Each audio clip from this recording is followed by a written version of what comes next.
Hi friends, welcome to way to creativity channel. നമ്മളിന്ന് റെഡിയാക്കാൻ പോകുന്നത് വെജിറ്റബിൾ ഫ്രൈഡ് റൈസ്. വളരെ ഈസിയാണ് റെഡിയാക്കാനായിട്ട്. 5 മിനിറ്റ് മതി. കുട്ടികൾക്കൊക്കെ നല്ല ഇഷ്ടമാവും. റെസ്റ്റോറൻറ്റിൽ നിന്നും വാങ്ങുന്ന അതേ ടേസ്റ്റാണ്. നമുക്കിനി വീഡിയോയിലേക്ക് പോകാം.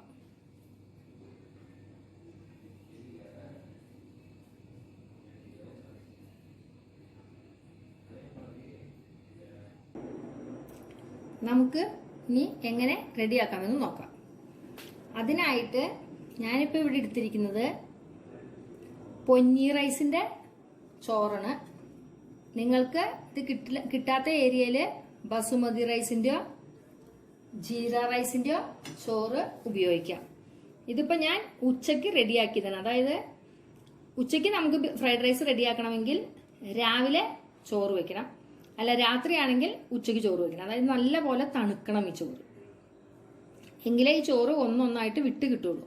അതുപോലെ തന്നെ ഇത് നല്ലപോലെ തണുത്ത് കഴിയുമ്പോൾ ഒന്ന് ഫ്രിഡ്ജിൽ വെച്ചിട്ട് ഒരു 2-3 മണിക്കൂർ ഇരുന്നിട്ട് പുറത്തേക്ക് തണുപ്പ് മാറാനായിട്ട് 1 മണിക്കൂർ മുമ്പ് എടുത്ത് പുറത്ത് വയ്ക്കാം റെഡിയാക്കണേക്കാളും. അതിങ്ങനെ വിട്ട് കിട്ടാൻ വേണ്ടിയിട്ടുണ്ട്. ഇപ്പോൾ ഓരോ ചോറ് വിട്ടാ കിട്ടണം, ഒറ്റ ചോറ് ഒട്ടിയിട്ടില്ല, അതിന് വേണ്ടിയിട്ടാണ്. അതുപോലെ ഇത് വേവിക്കുമ്പോൾ നിറയെ വെള്ളം ഒഴിച്ചിട്ട്, കൂടുതൽ വെള്ളം ഒഴിച്ചിട്ട് വേവിക്കണം, എന്നാലും ഇങ്ങനെ വിട്ട് കിട്ടുള്ളൂ. അരി കുറച്ച് മുക്കാൽ വേവ് എടുക്കണം. നമ്മളിപ്പോ ഒരു പാത്രം അടുപ്പിൽ വെച്ചിട്ടുണ്ട്. അതിനകത്തേക്ക് കുറച്ച് സൺഫ്ലവർ ഓയിൽ ഒഴിച്ചു കൊടുക്കാം, ഒരു 2-3 സ്പൂണ്. കോക്കനട്ട് ഓയിൽ ഉപയോഗിക്കരുത്. സൺഫ്ലവർ ഓയിലോ അല്ലെങ്കിൽ ഒലിവ് ഓയിലോ അങ്ങനത്തെ ഏതെങ്കിലും ഓയിൽ ഒഴിക്കണം. വെജിറ്റബിൾ ഓയിൽ ഒഴിക്കണം. അതുപോലെ ഇത് റെഡിയാക്കുമ്പോൾ ഒരു ചുവട് നല്ല കട്ടിയുള്ള പാത്രം ഉണ്ടെങ്കിൽ അതാണ് നല്ലത്. ഇരുമ്പിന്റെ ചീനച്ചട്ടിയോ അങ്ങനെ എന്തെങ്കിലും ഉണ്ടെങ്കിൽ. ഇനിയിപ്പോൾ ഇതിനകത്തേക്ക് നമ്മൾ ഒരു 5 ബീൻസ് അരിഞ്ഞിട്ട് കൊടുക്കണം.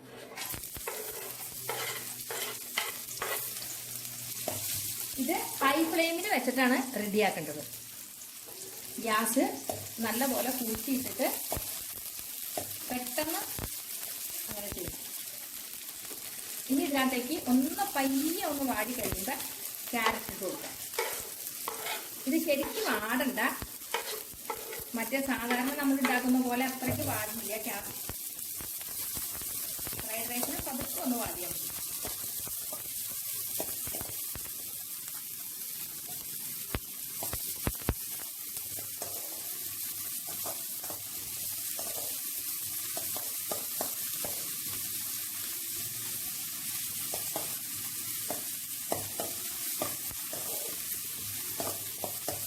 ഇത് പെട്ടെന്ന് റെഡിയാക്കാവുന്നതാണ്, ഒത്തിരി കഷ്ടമൊന്നുമില്ല, നല്ല ഈസിയാണ് റെഡിയാക്കാനായിട്ട്.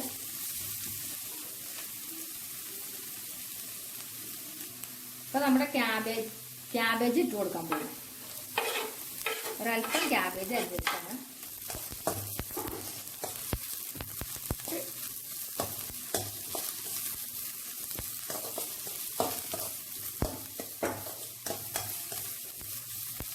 ഇത് ഒന്ന് പതുക്കെ വാടിയാൽ മതി. ഇതിനകത്തേക്ക് നമുക്ക്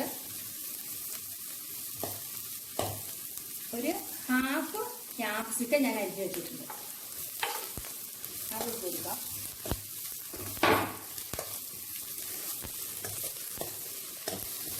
ഇതൊക്കെ നിങ്ങളുടെ ടേസ്റ്റിനനുസരിച്ച് വെജിറ്റബിളിന്റെ എണ്ണവും അളവും മോഡലും എല്ലാം മാറ്റാം. ഏത് വെജിറ്റബിൾ വേണമെന്നുള്ളതോ അതെല്ലാം മാറ്റാട്ടോ. ഇനി ഇതിനകത്തേക്ക്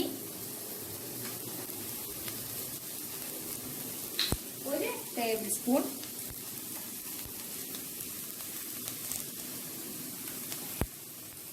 സോയാ സോസ് ഒഴിക്കുകയാണ്. ഇത് നിങ്ങളുടെ ടേസ്റ്റിനനുസരിച്ച് കൂട്ടുകയോ കുറയ്ക്കുകയോ ചെയ്യാം. ഞാനിപ്പോൾ അതേ 1 സ്പൂണാണ് ഒഴിക്കുന്നത്. ഇത് ഒഴിച്ചിട്ട് ഇളക്കുന്നതിന് മുമ്പ് പെട്ടെന്ന് തന്നെ നമ്മൾ എടുത്തു വെച്ചിരിക്കുന്ന റൈസ് ഇട്ട് കൊടുക്കണം. ഇതിപ്പോൾ 2 ആക്കോളം റൈസാണ് ഞാൻ റെഡിയാക്കുന്നത്. 2-3 ആക്കോ കഴിക്കാം. അത് കഴിക്കുന്ന ആളുടെ കഴിക്കൽ പോലെ ഇരിക്കും. എന്നിട്ട് ഇത് പെട്ടെന്ന് ഇങ്ങനെ മിക്സ് ചെയ്യണം. അപ്പോഴാണ് ആ സോയ സോസും എല്ലാം മിക്സ് ആവുള്ളൂ. ഇതിന് ശേഷം ഇതിൻ്റെ അകത്തേക്ക് നമുക്ക് 1 സ്പൂൺ കുരുമുളക് പൊടി ഇട്ട് കൊടുക്കാം. അതുപോലെ ടേസ്റ്റ് നോക്കിയിട്ട് നിങ്ങൾക്ക് ഉപ്പ് വേണമെങ്കിൽ ചേർക്കാം. ഞാനിപ്പോൾ ഒരല്പം ഉപ്പ് ചേർക്കുന്നുണ്ട്. അതുപോലെ ഒരു അല്പം പഞ്ചസാരയും ചേർക്കുന്നുണ്ട്. അതൊക്കെ ഒരു ടേസ്റ്റിനാണ്. വീണ്ടും ഇത് നല്ലപോലെ മിക്സ് ചെയ്യുക.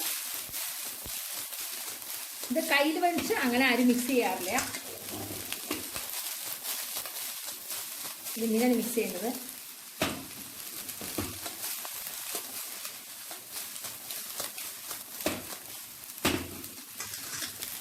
ഇതെല്ലാവർക്കും ആവണം. ഇതൊന്ന് പയ്യെ ചൂടാവണം, ഫ്രൈ ആയിരുന്നു വരണം.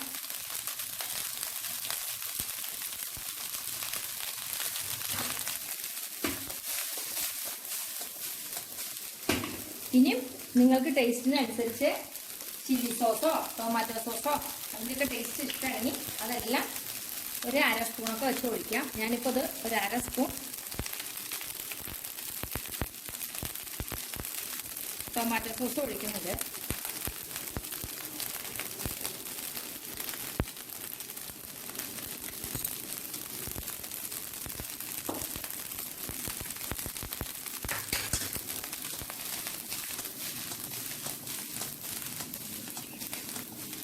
ഇനിയിപ്പോൾ നമുക്ക് ഗ്യാസ് ഓഫ് ചെയ്യാം. ഇത് ശരിക്കും നല്ല ചൂടൻ ഇങ്ങനെ ഹൈ ഫ്ലെയിമിൽ കിടന്ന് വേവണം. ഇങ്ങനെ ഫ്രൈ ചെയ്ത് പോയി എടുക്കുന്ന പോലെയുള്ള ഇതാണ് ഫ്രൈഡ് റൈസ്. അപ്പോൾ നമ്മുടെ fried rice, vegetable fried rice ready ആയിട്ടുണ്ട്. ഇപ്പം നമ്മുടെ വെജിറ്റബിൾ ഫ്രൈഡ് റൈസ് റെഡി ആയിട്ടുണ്ട്. ഇനി നിങ്ങൾക്ക് എഗ്ഗ് ഫ്രൈഡ് റൈസാണ് വേണ്ടെങ്കിൽ നമ്മൾ ഈ വെജിറ്റബിള് വാട്ടി കഴിഞ്ഞപ്പോൾ ചോറിടുന്നേക്കാളും അല്പം മുൻപായിട്ട് ഒരാൾക്ക് 2 മുട്ട ആ കണക്കിൽ അതിനകത്ത് ഒഴിച്ച് സ്ക്രാമ്പിൾ ചെയ്ത് റൈസ് ഇട്ടാൽ മതി. അപ്പം എഗ്ഗ് ഫ്രൈഡ് റൈസും അങ്ങനെ റെഡിയാക്കാം. ഇനി നമുക്കിത് സർവിംഗ് പ്ലേറ്റിലേക്ക് മാറ്റാം. ഇപ്പം നമ്മുടെ ഫ്രൈഡ് റൈസ് നമ്മൾ സർവിംഗ് പ്ലേറ്റിലേക്ക് മാറ്റിയിട്ടുണ്ട്. ഇനി നിങ്ങൾക്ക് ഇതിന് കൂടുതൽ ടേസ്റ്റ് വേണം എന്നുള്ളവർ അല്പം അജിനോമോട്ടോ അതിനകത്ത് ചേർത്താൽ മതി. ഞാനിപ്പോൾ അതൊന്നും ചേർത്തിട്ടില്ല. അത് ചേർത്താൽ ഒന്നും കൂടി ടേസ്റ്റ് ആയിരിക്കും. ഞങ്ങളുടെ ചാനൽ ഇതുവരെ സബ്സ്ക്രൈബ് ചെയ്യാത്ത എല്ലാവരും സബ്സ്ക്രൈബ് ചെയ്യുക, ലൈക്ക് ചെയ്യുക, ഫാമിലിയും ഫ്രണ്ട്സുമായി ഷെയർ ചെയ്യുക, കമൻറ്റ് ചെയ്യുക. അടുത്ത് കാണുന്ന ബെൽ ബട്ടൺ ഒന്ന് പ്രസ് ചെയ്യുക. അപ്പോൾ ഞങ്ങളിടുന്ന എല്ലാ വീഡിയോയും നിങ്ങളുടെ അടുത്ത് നോട്ടിഫിക്കേഷനായി എത്തുന്നതായിരിക്കും. Thank you. ബൈ.